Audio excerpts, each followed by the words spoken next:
Nous avons discuté de tout ce qui était possibilité de coopération décentralisée, notamment parce que vous savez que maintenant il y a l'association des villes et collectivités de l'océan Indien qui vient de se mettre en place et nous souhaitons donc que la ville de Madagascar puisse jouer pleinement un rôle important dans cette association.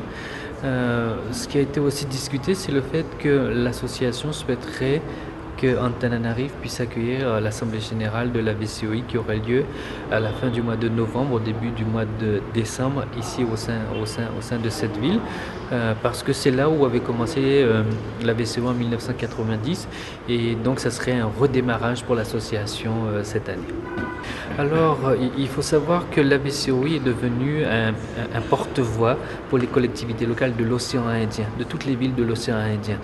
Quand je parle de toutes, ça veut dire de Maurice, Madagascar, des Comores, des Seychelles, de la Réunion et de Mayotte. L'objectif de la VCOI, c'est de trouver des projets en commun. Et en même temps d'être le porte-voix au niveau des institutions internationales qui peuvent financer ce genre de projet.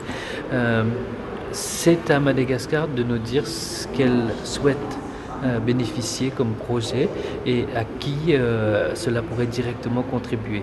La VCOI sera un porte-voix pour les propositions de Madagascar et d'autres villes de l'océan Indien. Donc actuellement, à la suite de la COP 21 qui a eu lieu à Paris, l'Union européenne et les partenaires mettent beaucoup l'emphase sur les projets qui concernent l'environnement.